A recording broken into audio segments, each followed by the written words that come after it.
evident? Yeah. Well, yeah. Yes. But, it's better than no one, Pete. Yes. Whatever, Pete. All right, penis. Fine. Your name is Penis. No one saw that penis. No one would want to see that anyways. Sure. Big in comparison with your tiny body, it would look big. Yeah, sure. I'm calling you nigga, I'm not gonna. Oh, whatever. Anyways. Oh, good. The podcast has started. Theme music, Pete. Hello. Hello. Oh wait, can you hear the Pete? I can't. I can hear Pete. I don't hear the theme music. Well, that's because I was doing my voice. There we go. Okay.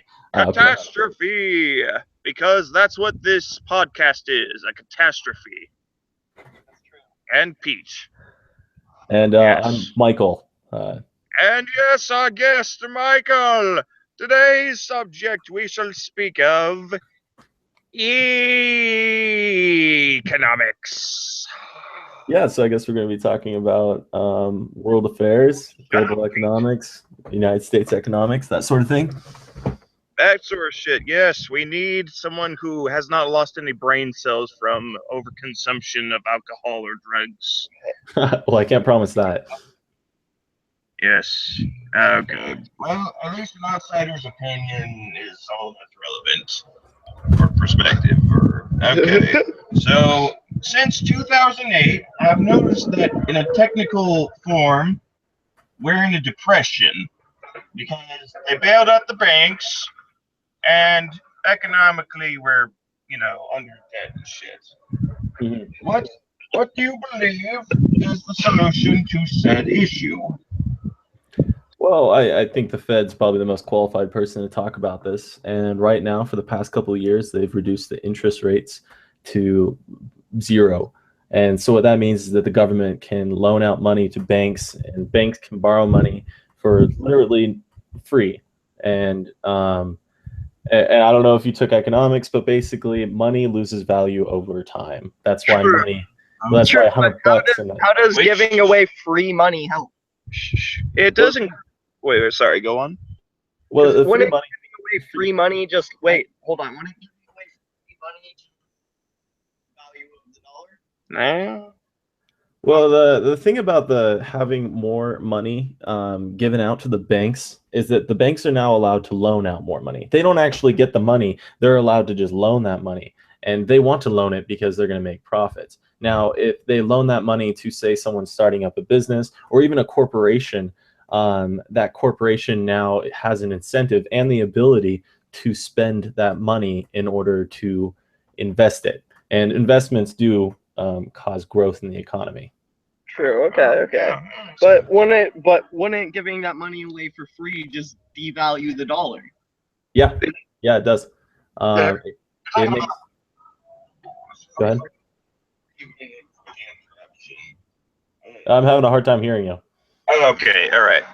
Like the Federal Reserve, for example, do you believe that should be an institution that, if it were to be taken out, what do you think the effects would be on the economy? Because I personally believe it is a source of inflation just by overprinting currency that does decrease in value, as my friend Pete says, over time. It's definitely inflated the price of the dollar in the past couple of years. And in fact, the Federal Reserve right now, one of their biggest concerns is that they're worried that once the economy does start turning around, because like you said, we still are in this hole. Once it does start turning around, now we're going to have the dollar that's super weak, and we're not going to have very much control over it. So I'd expect within the next couple of years, the dollar is going to inflate. And we're going to be in a whole another dilemma than we're in, 8 years ago. It doesn't really sound like we've really changed then from 2008. Then, if we're still being fucked in the ass Pardon, you can say whatever you want on this show. What issues caused by inflation? I'm having a hard time hearing you, Pete. Mic and I have to like sit like Increased prices would be one symptom. Okay. Yeah, and also that's why there's this huge ass concern over increasing the minimum wage, you know, because, you know, they're trying to catch up and shit right there, right? Yeah, and minimum wage aside for a little bit, I'm sure you've noticed that the price of goods have already gone up, like God, substantially. yes. I mean, a Yes. cheeseburger is $6, where it used to be $4 8 years ago, and that level of inflation is really high. That's scary high. And most people aren't really paying attention to that. Like they kind of see it going on, they kind of feel it in their wallet, but they're not making any more money at their jobs, and they're paying a lot more. So we're in a worse situation now than we were, I'd say 8 years ago. But we're kind of getting used to it. Yeah, that's pretty. It's grim. It really is grim, and I think that we're in a grim situation. All right. Yeah. All right. Well, question for, I guess, from someone who would be listening to this from the individual perspective, what do you think would be the best case of action that they could do in order to alleviate this situation we're in? Oh, geez. Well, I think that the conservatives and the Democrats both have merit on each side of this. I know that the conservatives are typically more concerned with inflation, and I think for that, we need to start pulling back on or increasing interest rates, and basically that'll make it so the banks can't loan out as much money, and there'll be less money flowing around, which will strengthen the dollar. Yeah. That'll be very good for us as exporters. Wait. Yeah. Yeah, that sounds legit, actually. Yeah. Actually, that'll make us much stronger as importers. So the price of goods across the entire state is going to go down. Basically, that cheeseburger that's $6 now may go down to $5 at this point if we were to increase interest rates to any significant amount. But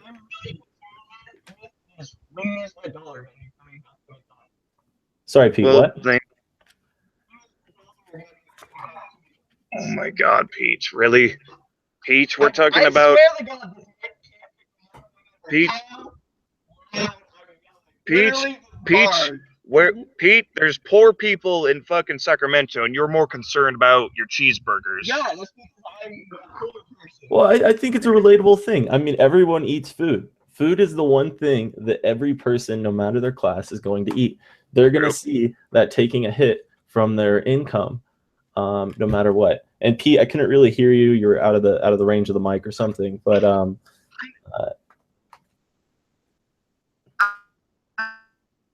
I know. I said catastrophe. Oh yeah, catastrophe. Okay, wait. There we go. This is the perfect position to have the computer, Connor. Okay, yes. good. I can hear you now. Okay. Well, I mean, we've already agreed upon. I guess we've already agreed upon a solution.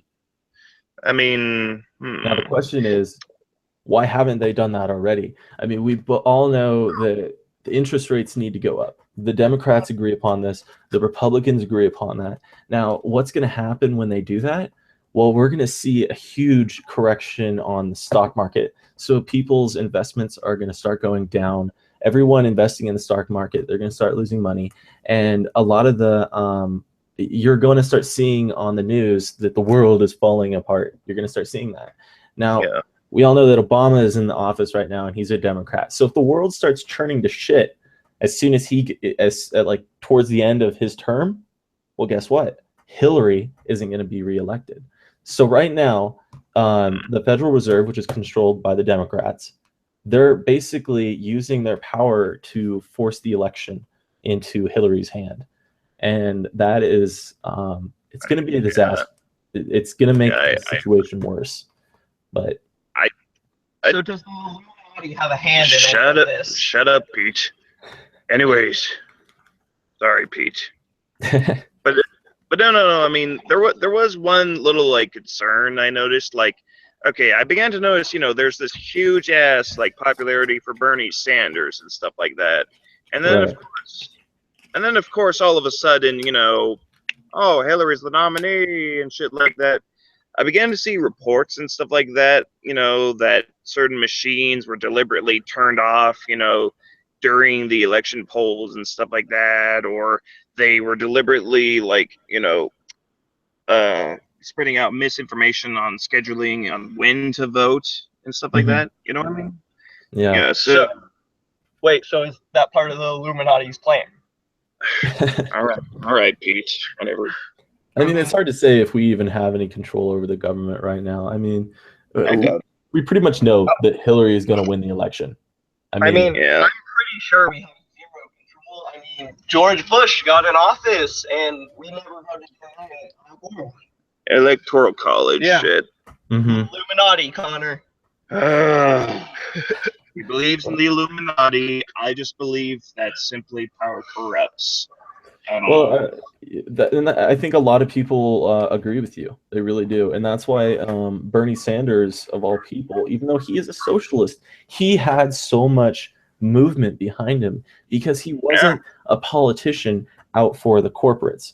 He was a politician out for the people. And that's very attractive right now. And it's also the same reason why that Trump is attractive too, because Trump is a politician who's out for himself. And that is, it's not about corporates. Like, he wants to make his personal freedoms. He wants to do all these things. You can tell he's just a selfish guy. And that's okay, as long as he's honest about it. But Hillary... Connor, see, this helps you with your dating life. Versus like Hillary and stuff like that. It's like, okay, I saw this documentary recently about how they were supposed to help with the situation in Haiti after the earthquake. After the earthquake occurred, basically they just funded only, the donors that. How should I say this? Didn't they fund like a bunch of private like donors or some shit like that, but not actually help any of the people there? I have no idea because I have zero political knowledge at all. Oh, this was just from a documentary I saw. I don't know. It's. I mean, I wouldn't doubt it. Look at Flint Water, Michigan. That was in the news every day. Everyone was freaking out about it, making a big deal about it. And then all of a sudden, no one really cares anymore. So guess what? It's still a problem there. There's still lead in their drinking water. Nothing has changed. But the Democrats and Republicans used it as a moment to get more popularity. Nothing came from it. And I imagine the same thing happened in Haiti that you're talking about.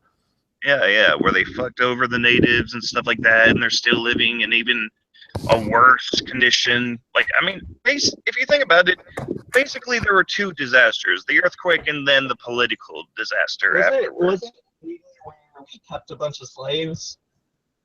Sorry, what? Wait, Wasn't it Haiti where we kept a bunch of slaves? The French kept a bunch of. Okay. It was the French.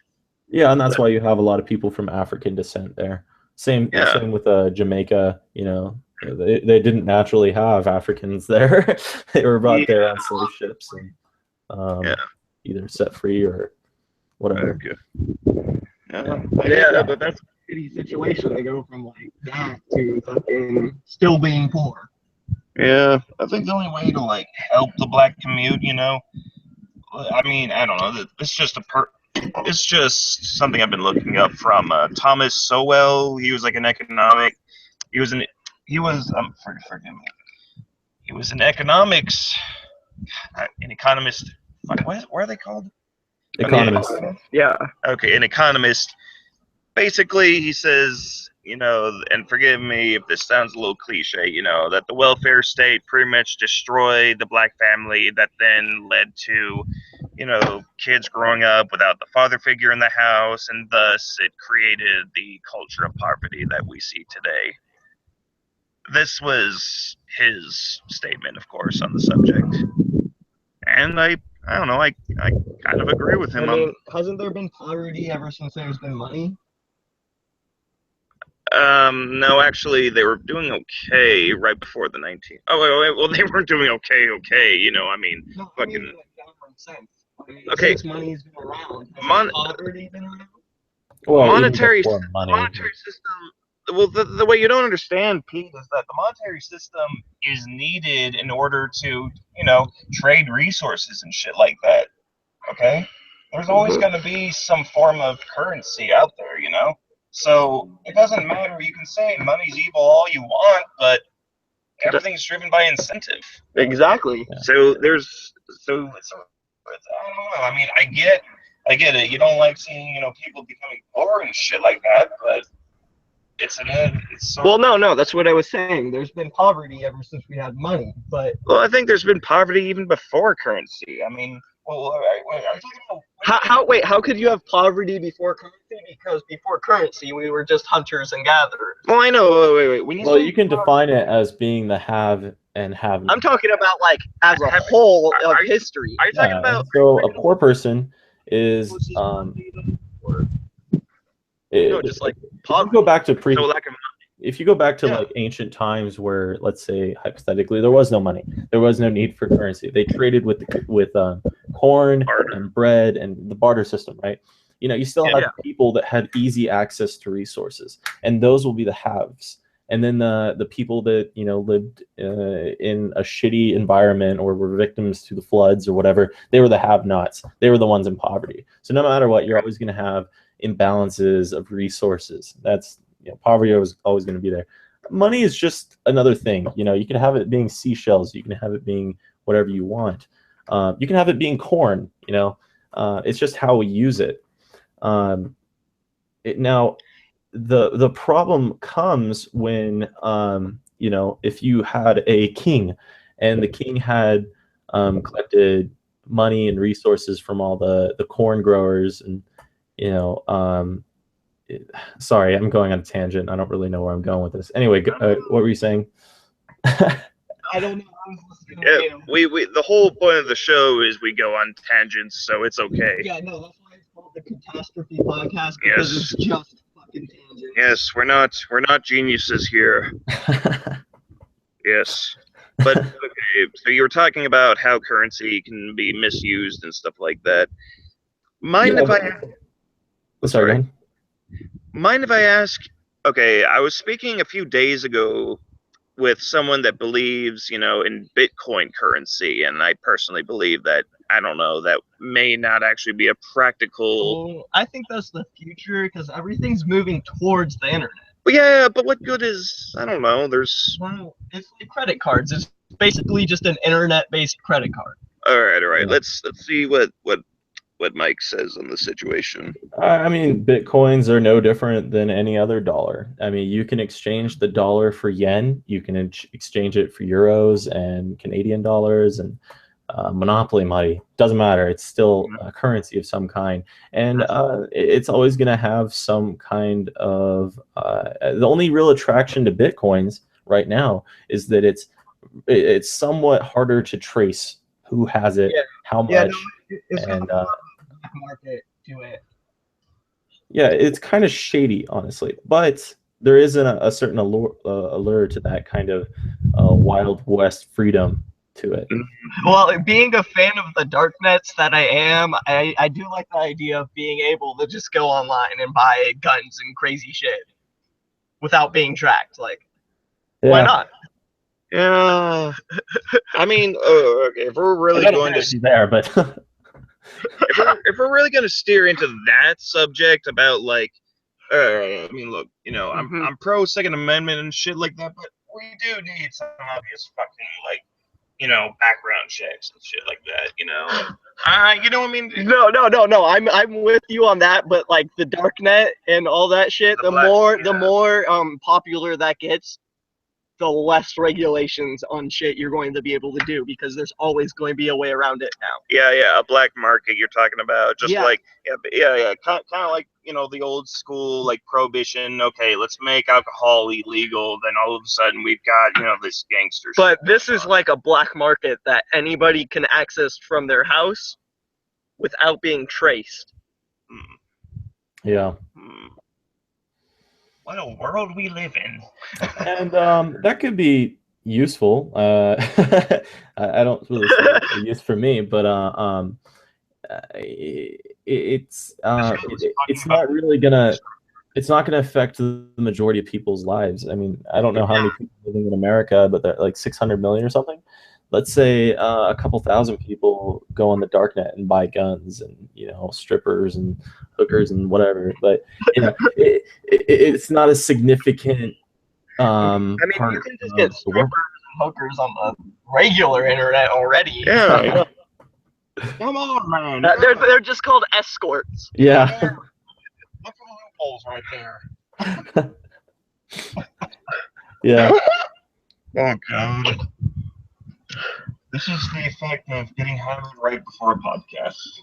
You're hammered already? I'm partially hammered. Partially. On a Wednesday? Jesus, man. Man, we have nothing else to do. That's fine.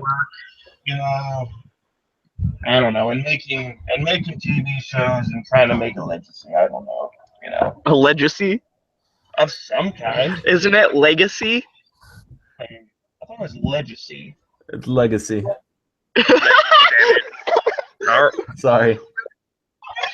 Well, no, I've heard the term like legacy before, and like, This is the first time I'm ever hearing that term.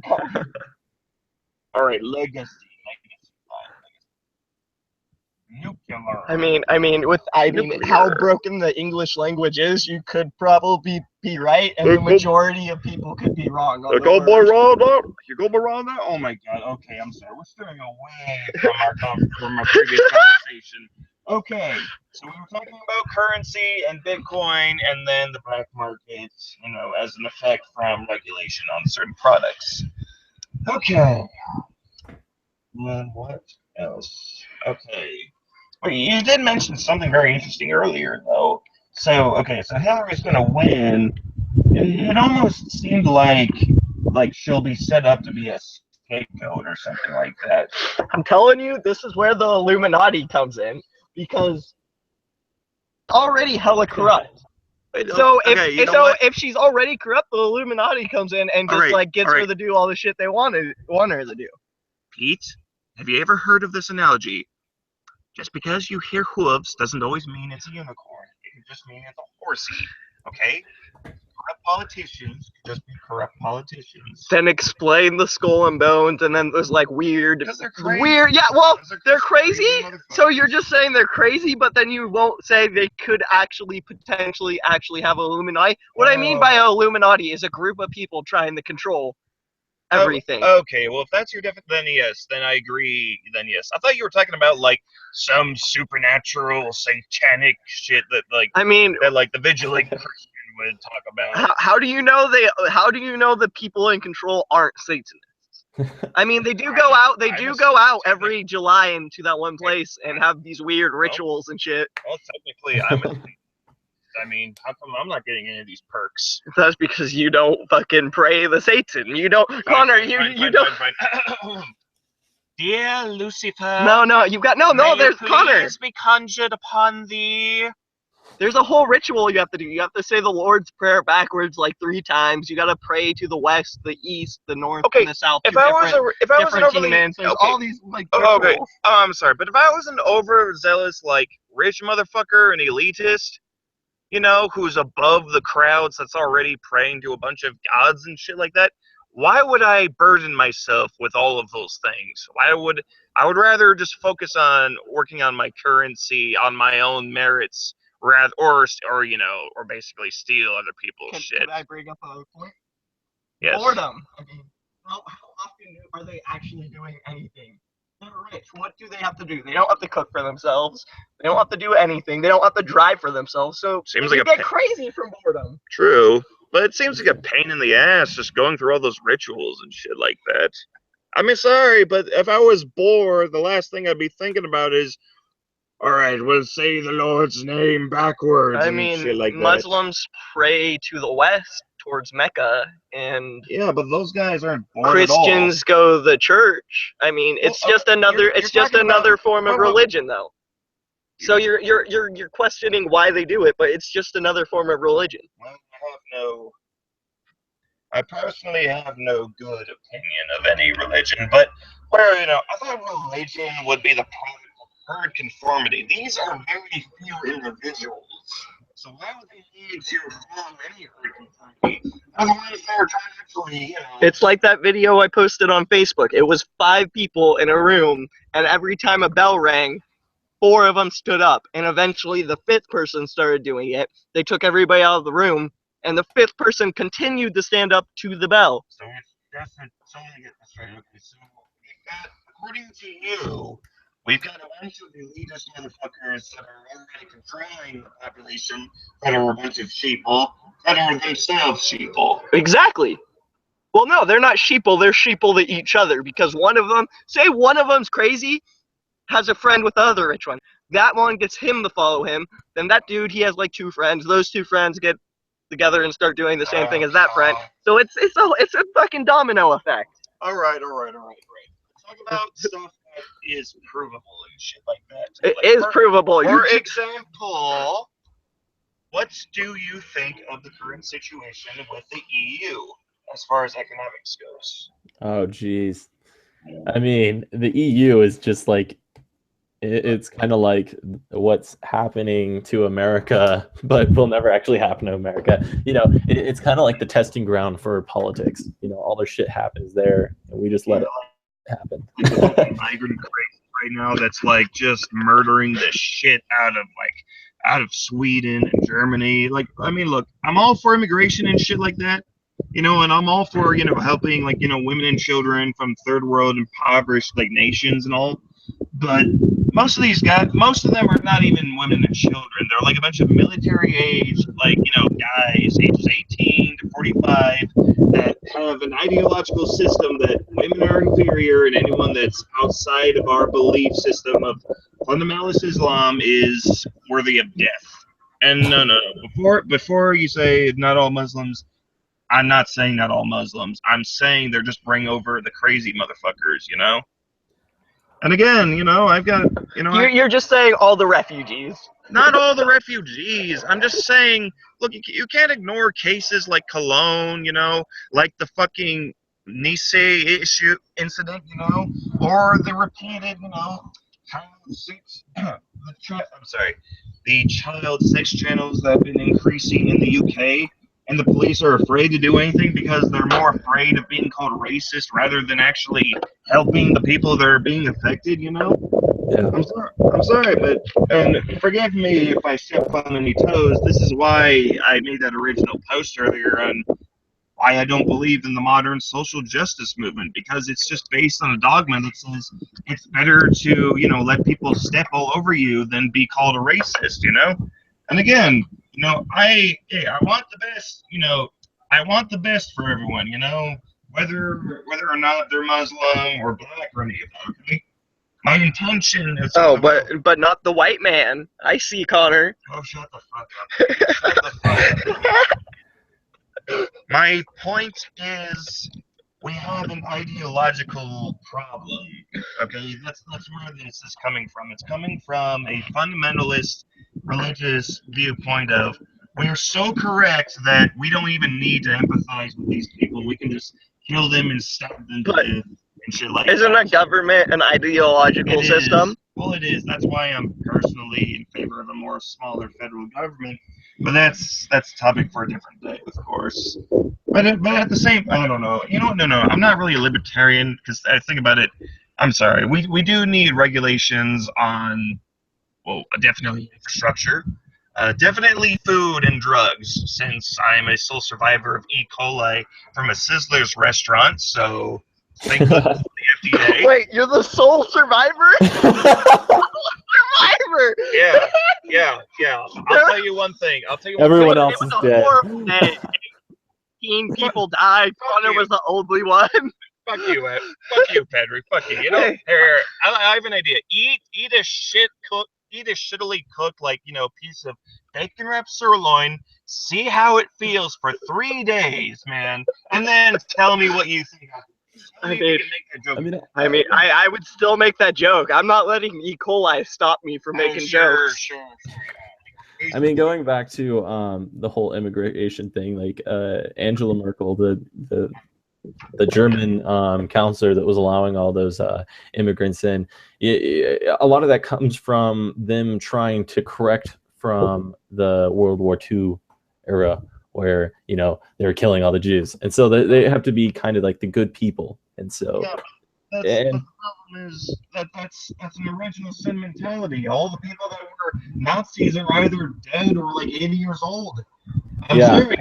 And another problem is that she thinks she's doing the right thing, but She's when America and the other nations, the other countries that accepted Jews from Germany when Hitler was in reign, they were accepting Jews that were already from a first world country. These people knew how to. They had the same religion, they had the same culture, they watched the same TV, they spoke a similar language. Now Angela Merkel is accepting these immigrants who don't speak the same language, don't have the same culture, don't have the same religion. They don't have anything in common with the Germans, other than the fact that they are humans. And frankly, that's not good enough. And I think at some point it will pay off for Germany. I think that they're going to have more population, they're going to have more people, they're going to have more slaves, whatever you want to call them. But at the moment, for them, at least for this generation, they're not going to be in a good state. With their children, hopefully, assuming that the government is still stable and able to integrate them, the children may be good members of society, but the people that they're bringing over, they're not going to be like, it's not going to be the same as when we brought Jews from Germany into America, who immediately became valuable assets. These people are going to be liabilities for a long time. Yeah, exactly. Because as you said, the Jews were a product of living in a Western culture, that respected the law of the land and democracy, and separation of church and state and stuff like that. And I really hope your outcome, comes true. Because I mean, me personally, I view, I don't know, I'm much more pessimistic and shit. Like, what is gonna happen is options A or B. A, they're bringing over, the people, the crazy people that believe in imposing a Sharia law type government, a theocracy, and thus basically chasing out or killing off, the German natives and stuff like that, to the point where it's no different than Saudi Arabia. Or option B, and this is just as bad, I think, it's going to increase a justified feeling of, what? Fuck all these people, man. We should kill them all, their women, their children, even because they've been doing it to us. Basically, a fucked up, justification for, a Fourth Reich Nazi-style white supremacy group. What about option C? We just nuke each other and end the world. Yeah, sure. You try not to face that reality. That one's a little too harsh to understand. I mean, they've done the math. They said at least 1 billion people will survive. So, I mean, that's still not a good. Ignore Pete. He's insane. Hey, no, I am not, because look, right now we are going through a global warming crisis, I guess you can call it, where because we have so much people, we're putting so much shit in the air that one way or another, a lot of people are going to die. Yeah, well, I'm not going to have one way or another. Something is going to have to change. I definitely agree with you there, and it probably will be the result of either the next big war where a lot of people die, or it's going to be a disease, or it's going to be a nuclear bomb. And at the moment, Ebola outbreak that just sort of disappeared, right? Yeah, people dying. Anyways, no, I'm serious. Remember, there was 4 cases of Ebola in America, and then it just sort of disappeared. Ebola is really hard to transfer in the first world country because you need to come in contact with the actual fluids from the dead. And the African cultures that were getting infected a lot, they would actually wash their dead. They put them in baths of water and clean their bodies, and that would expose a lot of people to the Ebola virus, which is why. No, I'm well aware of all that. I have friends from Uganda, dude. This is why, no offense, but this is why I don't believe in cultural relativism and shit like that. I'm sorry, just, if you got one culture that that isn't aware of the scientific hazards of why you shouldn't wash dead people, because of the bacteria and shit like that you're spreading, and I'm sorry. I mean, we wash our dead people. They're called morgues, though. But yeah, we sanitize them because we're aware of the science, behind diseases and shit like that. I'm not saying, by the way, I'm not saying we're not the best, we're not perfect, okay? But I'm just saying some cultures are not as good as other cultures. When you have one culture that promotes freedom of speech and expression and separation of church and state, and another culture that condones throwing rocks at women in the name of Allah or witchcraft or some shit like that. Which culture do you think is the better one? I mean, you can't say they're equal, right? I don't. I mean, that's really up to whoever is judging. A Muslim man, or not a Muslim man, sorry, but a guy who's brought up in that culture is going to be like, wow, Americans are heathens. But, I think what you got to look at is that America is the superpower. We have all the money. We have all the power. We have the respect. Even if everyone hates us, that's okay, because they still love us. They still need us. Well, we're one of the superpowers. There's like 3 superpowers. Not really. Not anymore. I mean, Russia's kind of a joke right now. They're just trying to keep up with us. we're in debt to China, though. Yeah, I do. Yeah, I do. So, I mean, China is a little bit more of a superpower than us, because if we're the superpower and we're in debt to someone else, doesn't mean they're more powerful than us because we're in debt to them. Yeah. Not necessarily, because I think most of our debt is actually owed to the American people through bail bonds and I didn't know that. Things like that. Most of our debt is. So if America goes bankrupt, the American people are the ones who are going to suffer the most. The ones that own bail bonds. They're the ones who are going to pay for America's bankruptcy, which is why we didn't declare bankruptcy. China owns, I think, like 10%. And yeah, that's pretty significant, but that only makes China more more dependent upon us, because if America fails, suddenly we do buy their stuff. I mean, okay. Yeah, but if America fails, suddenly China has to China can't collect on America's economy, so they lose all that money too. So in a way, being in debt to other countries make that country more dependent upon you. It's like the whole 2008 crisis where everyone started defaulting on the banks. The banks failed because all the people that own the properties wouldn't pay their mortgages. And eventually the superpower, the banks, failed, because really it's the people that are in control.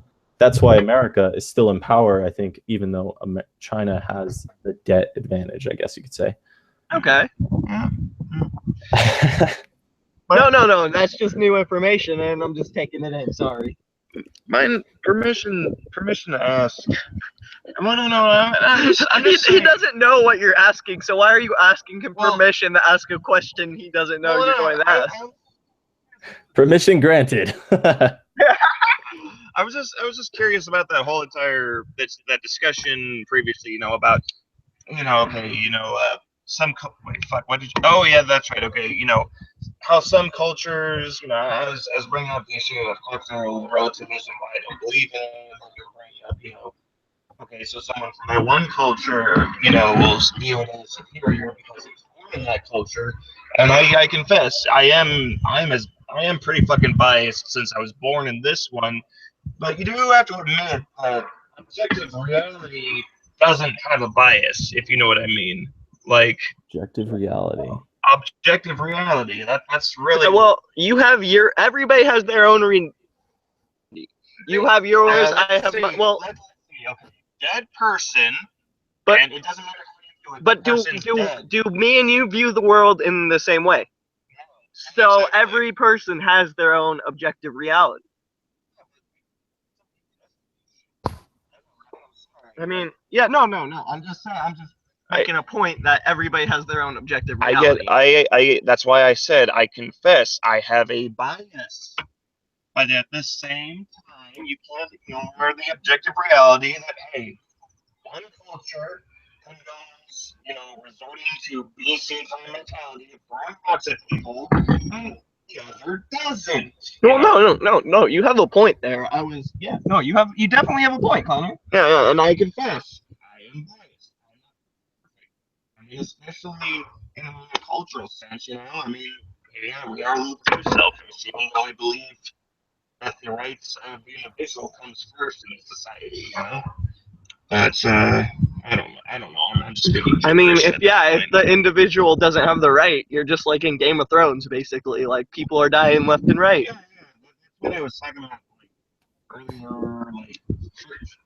earlier. Okay, I was speaking earlier to someone who believed in cultural Marxism, basically where, basically he wanted to create, the utopian society and stuff like that, where there's no such thing as poverty, everyone, wealth spread equally. And then, of course, I was bringing up, I mean, you've already heard this, okay, what about the issue of incentive? If your wealth is being spent on someone else who doesn't work as hard as you, why even work at all then, Mm-hmm.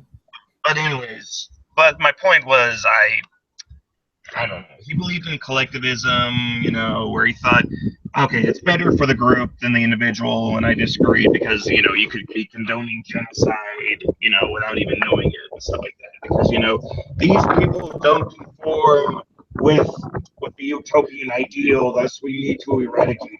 But then conforming with an idea, you get people like Hitler. You get all these people conforming under one person who has this horrible intention. It doesn't matter if the intention is even good, man. I'm so sorry. But I'm sorry, but look, the Nazis, their intention was, hey, our country is war torn from the First World War. We need to pull out, and we feel like we're victims and shit like that. So we feel justified to kill 6 million Jews, even if they're women and children. It doesn't matter how good your intentions are. I mean, did you just justify Nazis? No, the opposite. Okay. The opposite. I was saying why collectivism mentality doesn't fucking work. Okay.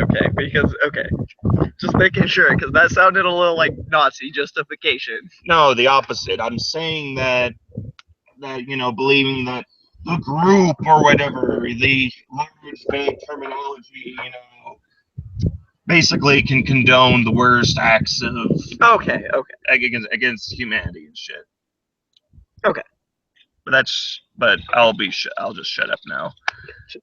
Anyways, Mike. Oh shit! I just noticed how you spelled economics.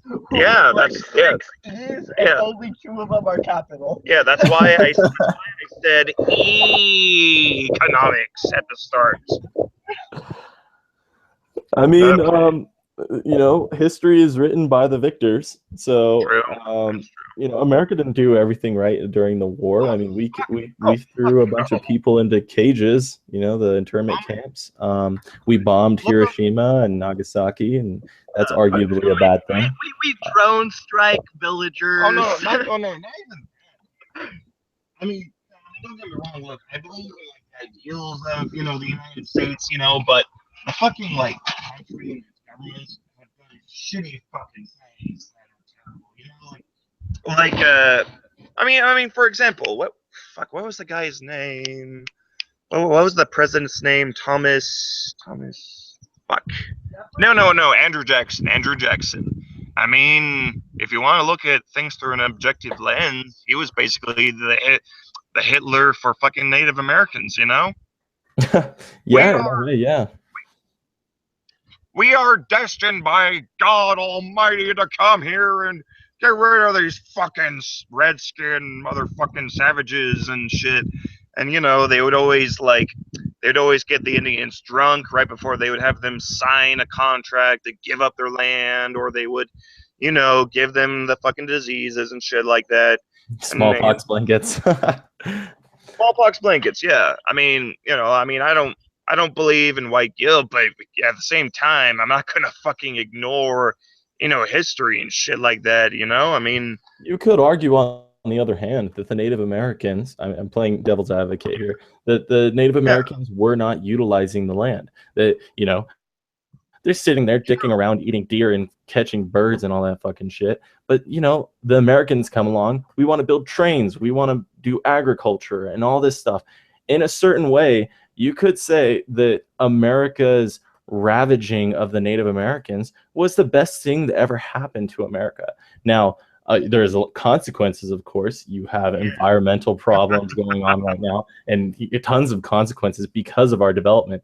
But if your goal is to become a prosperous nation, and you have all these people that are hippies, or indigenous hippies, you know, they're not going to be the ones that make America great. So, you know, I'm not condoning the Trail of Tears. I think it's an awful incident and probably could have been handled better. But for America's growth, it was probably one of the best things that ever happened. Yeah, no, that is true. I mean, I confess it is extremely hypocritical. Like, you know, since I'm sitting here in sunny ass California, you know, I mean, I don't know if there are any like Native Americans that lived here. You know, exactly. I hope no Native Americans listen to the podcast. I probably will, inevitably. Oh, inevitably we get over 1.5 million viewers. Sure. They'll call us. They'll call it. They'll think we're as racist as like the other show called The Drunken Peasants or some shit like that. You definitely are. All right. Mind if I ask? Okay, this is like a big time. Like, you know, the word racist seems to be going through two definitions. There's the traditional definition of, okay, you simply judge someone's character solely off their ethnicity, you know, and you don't know anything about them as a person. That is the definition. No, but then there's the newer definition of power plus prejudice. Like, it doesn't matter if like if you mean anything if you're the majority, you know, that's what the... Isn't that part of your social justice warrior movement? No, I know. That's what I'm talking about. Yes. So would you be saying that the word racism is misused to basically poke holes in people's arguments where they actually hold merit? Hey, so, Michael, I have a question for you. Okay. Oh, yeah? Will this social justice movement have an effect on the economy? Yeah. I don't know yet. You know, there's a lot of going on. I mean, there's several social justice movements going on, so you have to specify. But I think feminism is one of the best things to happen to men in a long time. Think about it. Women now have the ability. Wait, are you talking about like feminism in general, or like the modern iteration of feminism? Feminism, like if you're talking not the radical feminism, the feminism that we're all proud of to be an American about. You know, women getting jobs. That's good for the economy. That's good for men. We don't have to work as hard. Women having the ability to get abortions. That's good for families. Like, that's good for men. Like, men can basically run around dumping their seed in whomever they want, and the women are basically responsible for getting rid of it. That's good for us. And women don't have to work. Like, women trying to be better. Well, no. There is an aspect to it that you always bring up to me. It's always, and I always, why not just try and be equal? Like, that's a tool that it could use against men to just have power over us. I agree. I don't believe in the narrative of rape culture, but you can't. But I do believe in the rights of the individual, especially when it comes to opportunity. No, you know? definitely. Just saying, it's when you overstep that right. What do you mean overstep that? You mean like try to gain more power? Yeah. Well, yeah, but I don't know. See, but that's that's their incentive is to get more. You say everything runs off incentive. True. So wouldn't that be the incentive of feminism to be better? Okay, so what's your alternative? You know, I think it's the whatever you can get people to get behind. So if you want to call it feminism, just to get women to be out there being active and men to be cucks and follow them around. But in the end, what you're doing is you're increasing the labor force. You're increasing the ability for everyone to be educated. I mean, how different would the world be if America's, I'm going to pull the number out of the air, I still don't know what it is, 600 million, if only half of them could go to school, if only half of them could work corporate jobs, you're missing out on the very elite. If you have a pool of 6 million, you're going to have more that are better than if you had a pool of 3 million. True. And that's just kind of a rule. Like if you have a group of 20 singers versus a group of 10 singers, there's a good chance that the group of 20 singers is going to have a few that are better than the 10. That's statistics. And if you have all these women working, all these women being educated, and you're not having them tied into a room working or being moms, they can actually contribute to society. They become better. They become more productive assets. No. See, that's all good, but you gotta take the good with the bad always. Oh yeah, but But see, I don't have an alternative, but that's for the future. That's for us to figure out. Is an alternative. I mean, again, so we can try and fix all the negatives, so we can get more positives out of it. Okay. One thing. Okay. First, I agree with you completely. We do need more women in the workforce and stuff like that. I guess my main concern why I said the modern iteration of feminism and stuff like that. World War II was really big for women. That was when we had women start working in steel mills and all that. Because all the men were out fucking at war fighting Hitler and shit. Well, and our economy, and you can say that our economy blossomed because of that. Yeah. And I think that's what it really boils down to, is that it's the feminism movement is just a really easy way to get stupid people to kind of come together and work to make America more profitable. It's kind of a trick. It's a trick to make people think that they're doing something that's good, but in reality, they're just doing it to make money. And if you want to call it the Illuminati who's controlling it, sure, they may as well be at the very top controlling the economy. And they saw that and were like, hey, feminism is good for money, good for growth.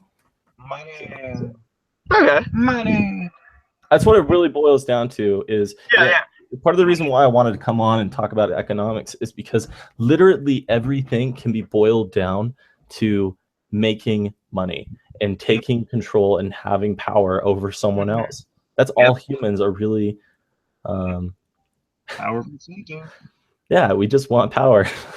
It's true. I feel like this is probably our best podcast to ever come out so far. Thanks to Michael. Yes. Thank you, dear Michael. You are an educated scholar and a friend. And hopefully this will get billions. Oh wait, we have 2 viewers. Oh shit, we got some viewers. Yay, we have a number that's larger than 1. Okay, hold on. Shit. 2 viewers. Shout out to you guys. Yes, you're awesome. We don't know who you are, but shout out to you 2. Yeah, there's like 7 billion human beings on Earth. You know what? And it took only 2 of you to do something. And we got like 2 supporters on our shitty little podcast. Yay! Hey, ladies, gents, and whatever you are. Nice meeting you, Michael. Nice talking to you. Yes, good day. And it was good. Yes, this was very educational. Yeah, I actually did learn some shit. Yeah, so did I. Yeah, and I got you to agree with my Illuminati statement. So watch out, people. They're after you. They're going to burn down your homes and everything.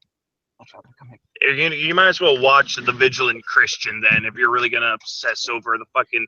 I'm sorry, it's this channel where this guy's all like, all right, now according to this Disney movie, if you look at this right here, it's the satanic Illuminati controlling your children or some crazy shit like that. Well, if we're talking about Disney movies, there is some really weird hidden shit in that. Like The Lion King has sex written in the dust that flies up. Oh yeah. And the the priest that is marrying the Little Mermaid to the dude has a boner the entire time. And there's like a dick in the box cover of the Little Mermaid. All right, well, I'll let you guys think on that. I'm gonna get going, and thanks for having me on your show. This is highbrow entertainment.